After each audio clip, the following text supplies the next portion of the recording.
प्रधानमंत्री मोदी जी के नेतृत्व में एक नए भारत का हम दर्शन कर रहे हैं। इस भारत को दुनिया के एक बड़ी ताकत के रूप में स्थापित करने के लिए आवश्यक है कि डबल इंजन की सरकार को और भी ताकत दिए जाने की आवश्यकता है, और भी ताकत दिए जाने की आवश्यकता है। एक तरफ मोदी जी के नेतृत्व में एक भारत श्रेष्ठ भारत बन रहा है और दूसरी तरफ इंडी गठबंधन आपसी मनमुटाव को देश के विभाजन और विखंडन की ओर लेके जा रहा है। आपने हाल ही में जम्मू कश्मीर विधानसभा के अंदर उस प्रस्ताव को देखा होगा जिसमें उन्होंने कहा है कि हम कश्मीर के अंदर धारा 370 को फिर से बहाल करेंगे, यानी आतंकवाद की जड़ जो धारा 370 है, जिसे 5 अगस्त 2019 को प्रधानमंत्री मोदी जी ने हमेशा के लिए समाप्त कर दिया है। कांग्रेस और समाजवादी पार्टी को अपनी स्थिति स्पष्ट करनी चाहिए कि जम्मू कश्मीर विधानसभा के इस प्रस्ताव पर वो बोले, क्यों उनका मुंह बंद है इस पर? ये फिलिस्तीन के नाम पर आंसू बहाने वाले लोग, पाकिस्तान के नाम पर आंसू बहाने वाले लोग जम्मू कश्मीर के मुद्दे पर मौन क्यों बने बैठे हैं? ये देश की एकता और अखंडता को चुनौती देने वाली स्थिति है और कोई भी भारतीय राष्ट्र की एकता और अखंडता को कतई पर किसी प्रकार की चोट को स्वीकार नहीं करेगा। और बहनों और भाइयों, उसी का आह्वान करने के लिए मैं आपसे अपील करने के लिए आया हूं। इस समाजवादी पार्टी हो या कांग्रेस, ये राष्ट्रीय एकता और अखंडता के साथ खिलवाड़ कर रही है अपने राजनीतिक स्वार्थों के लिए। इन्होंने झूठ बोल करके लोकसभा चुनाव में जनता जनार्दन को गुमराह करने का काम किया था। उस समय इन्होंने अनर्गल प्रलाप किए थे। बाबा साहब भीमराव अंबेडकर जी के बारे में, संविधान के बारे में झूठ बोल करके जनता को गुमराह करने का कुत्सित कार्य किया था। लेकिन अब तो आपके पास सब कुछ स्पष्ट हो चुका है कि कांग्रेस और समाजवादी पार्टी झूठ बोल करके जनता को गुमराह करके एक और संविधान के बारे में, आरक्षण के बारे में गुमराह कर रही थी, दूसरी तरफ खटाखट योजना से लोगों को बहका भी रही थी। लेकिन अब मैं आपसे कहने के लिए आया हूं, आपने मोदी जी का लगभग 10.5 वर्ष के कार्यकाल को देख लिया है। बाबा साहब भीमराव अंबेडकर के पंचतीर्थ बनाने का काम मोदी जी ने किया है।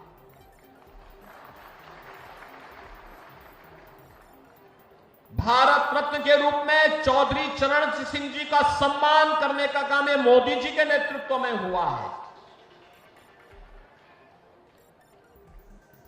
जबकि यह कार्य 1980 में होना चाहिए था, 1985 में होना चाहिए था, 1990 में होना चाहिए था, लेकिन एक लंबे कालखंड के बाद यह समय लगा जब किसानों को सम्मान मिला है और चौधरी साहब को भारत रत्न से सम्मानित किया है प्रधानमंत्री मोदी जी ने।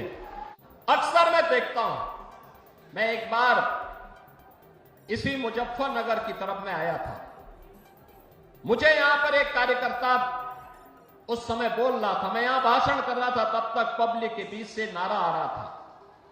वो कह रहा था कि 12 से 17 के बीच में एक नारा चलता था और वह नारा होता था, जिस गाड़ी पर सपा का झंडा समझो बैठा है कोई। और बहनों और भाइयों, आज मैं कह सकता हूं कि जहां दिखे सपाई वहां बिटिया घबराई। आपने देखा होगा उनके कारनामों को। अयोध्या में नजारा आपने देखा होगा, कन्नौज में देखा होगा। ये नया ब्रांड है समाजवादी पार्टी का, ये नया ब्रांड है इनका। इनको लोग लाज नहीं, ये आस्था के साथ खिलवाड़ करने वाले लोग हैं। बेटी और बहन की सुरक्षा में सेंध लगाने वाले लोग हैं। इनके वास्तविक संस्कार देखने हैं तो समाजवादी पार्टी के मीडिया सेल के सोशल मीडिया हैंडल को देखिए। कितनी घटिया स्तर की बातों को ये लोग करते हैं। इस समाजवादी पार्टी के वास्तविक चरित्र को दिखाता है। और बहनों और भाइयों, मैं आप सबको इस बात के लिए आज कहने के लिए आया हूं, डबल इंजन की सरकार बेटी और बहन की सुरक्षा के साथ किसी को खिलवाड़ नहीं करने देगी। अन्नदाता किसानों के सम्मान के साथ किसी को खिलवाड़ नहीं करने देगी। व्यापारियों की सुरक्षा में किसी को सेंध नहीं लगाने देगी। और युवाओं की नौकरी और रोजगार में भी किसी को किसी प्रकार से खिलवाड़ नहीं करने देगी। और अभी तो मुजफ्फरनगर की नई खबर आने वाली है। 60,000 से अधिक पुलिस भर्ती के परिणाम आने वाले हैं। और याद रखना, खेलते यहां के नौजवान हैं। अपने योग्यता के बल पर जो पहले उपेक्षित हो जाते थे, अब तो मुजफ्फरनगर, मेरठ, बागपत, शामली, बुलंदशहर, इन जनपदों के युवा बड़े पैमाने पर भर्ती होते हैं। कोई रोक टोक नहीं, कोई भेदभाव नहीं, बड़े पैमाने पर भर्ती होने वाले हैं। और परिणाम हम बहुत शीघ्र देने जा रहे हैं। 60,200 पद पर एक साथ भर्ती हो रही है।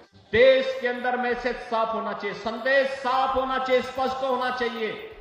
हमें गुंडे और दंगाई नहीं चाहिए, हमें अराजक तत्व नहीं चाहिए, विकास के बैरियर को हटाने वाले लोग चाहिए, किसानों का सम्मान करने वाले लोग चाहिए,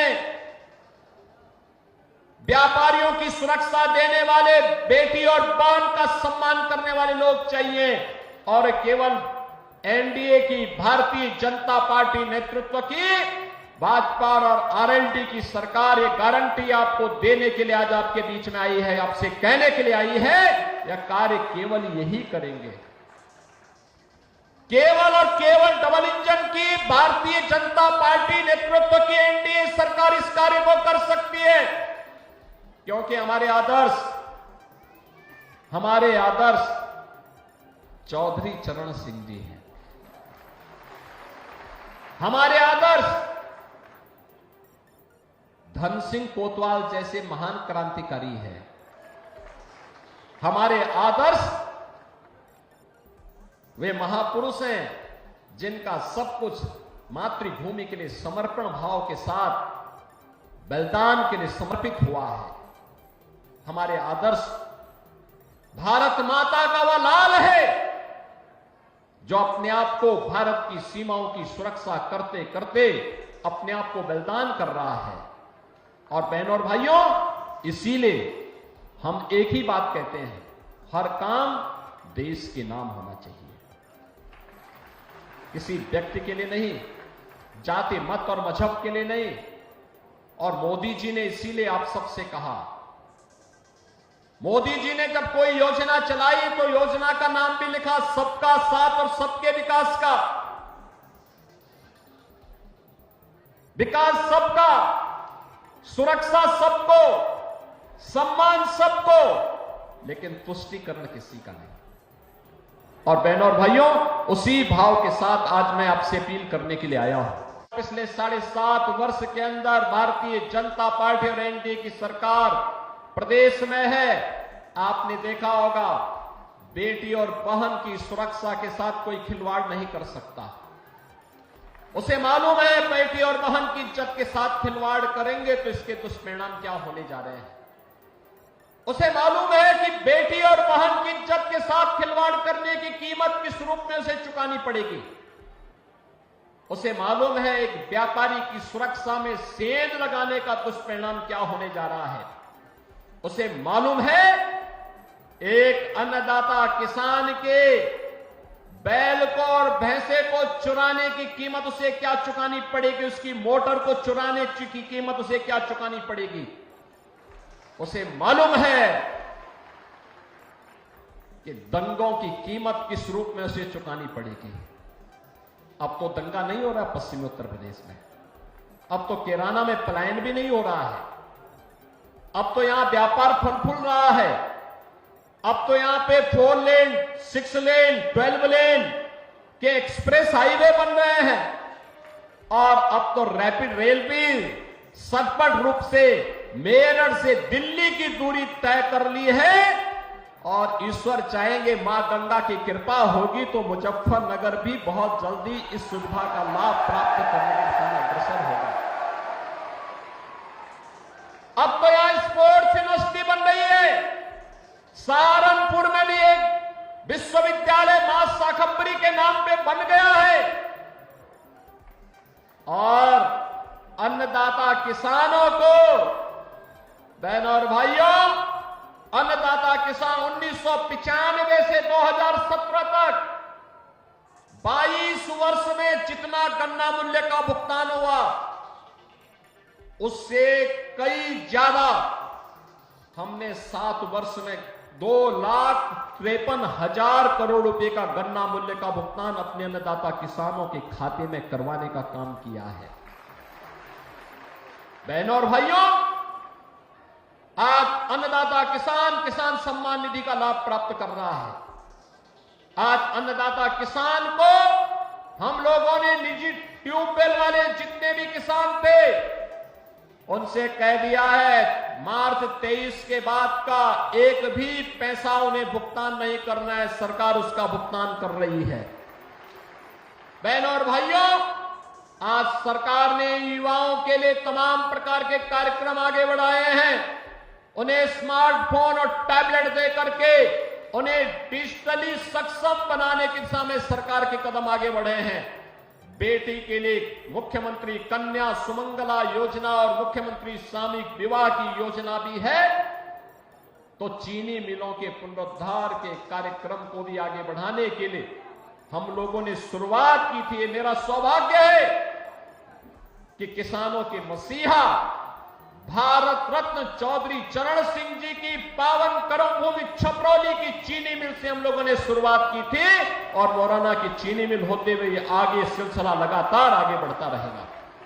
हमारा अन्नदाता किसान अपनी मेहनत से, अपने पौरुष से इस धरती माता को लहला करके भारत का पेट भरने का कार्य करता है तो उसको किसी के सामने हाथ नहीं फैलाना है। उसकी मंशा के अनुरूप कार्य ये डबल इंजन की सरकार करेगी और वही आश्वासन देने के लिए आज हम सब आपके बीच आए हैं। याद करिए, ये वही समाजवादी पार्टी है और इनके प्रत्याशी मुजफ्फरनगर दंगे का सरगना भी तो है। बहनों और भाइयों, हथियारों का जखीरा बरामद हुआ था और याद करिए, तब समाजवादी पार्टी की सरकार के मुखिया और आज के समाजवादी पार्टी के भी मुखिया उन दंगाइयों को अपने सरकारी आवास पे बुला करके सम्मानित कर रहे थे। बहनों और भाइयों,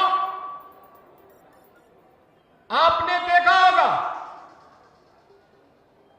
ये पश्चिमी उत्तर प्रदेश, जहां का हमारा अन्नदाता किसान अपने खून और पसीने से धरती माता में सोना उगलाने का काम करता है, अपनी मेहनत से, अपनी पुरुषार्थ से पूरी धरती में फसलें लहलाती हुई दिखाई देती हैं तो सोने जैसा एक महक देती है। और बहनों और भाइयों, इस पश्चिमी उत्तर प्रदेश को समाजवादी पार्टी की सरकार कहां लेके चली गई थी? पलायन का दंश यहां के लोगों को झेलना पड़ रहा था। बेटी और बहन सुरक्षित नहीं थी, किसान परेशान था, नौजवान पलायन करने के लिए मजबूर था, व्यापारी अपना व्यापार समेट करके उत्तर प्रदेश छोड़ने के लिए मजबूर था और समाजवादी पार्टी समाज को बांट करके सत्ता संचालन करने के लिए तब भी पूरी ताकत लगा रही थी। सभी राजनीतिक दलों ने जनता जनार्दन की सुविधा और आस्था को सम्मान करते हुए चुनाव आयोग से अनुरोध किया था कि ये चुनाव की तिथि आगे बढ़ा दी जाए, क्योंकि 11 नवंबर से ही हमारा पश्चिमी उत्तर प्रदेश, मुजफ्फरनगर, शामली, गाजियाबाद, मुरादाबाद, संभल, अमरोहा और आसपास के क्षेत्र के श्रद्धालु गंगा स्नान करने के लिए सुख तीर्थ पर या फिर गढ़मुक्तेश्वर में या टिकरी में जाकर के वहां रात्रि निवास करते हैं, वहां प्रवास करते हैं, कुछ घंटे मां गंगा के आंचल में व्यतीत करते हैं। उनकी आस्था का सम्मान हो। हम आभारी हैं भारत निर्वाचन आयोग के कि उन्होंने जन आस्था का सम्मान दिया, लेकिन समाजवादी पार्टी ने इस फैसले का विरोध किया। ये समाजवादी पार्टी पूरी तरह एक्सपोज हो चुकी है। पहले तो सपा और कांग्रेस में एक प्रकार का तलाक सा हो गया है, दोनों ने छोड़ दिया है। दोनों में फिर से वही खटपट शुरू हो गई है, क्योंकि लोकसभा चुनाव में इन्होंने आपके बीच में कहा था खटाखट खटाखट। एक खटाखट का लाभ मिला क्या किसी को? मिला क्या इनके खटाखट का लाभ? बहनों और भाइयों, अब दोनों में खटपट शुरू हो गई और उसी की तैयारी है, उसी का आह्वान करने के लिए आज हम आए हैं। उन्होंने खटाखट के नाम पर आपको बहकाया, जनता जनार्दन को गुमराह किया, गलत मार्ग पर ले जाने का कुत्सित प्रयास किया। अवसर है अब इस समाजवादी पार्टी का सपाचट करने का।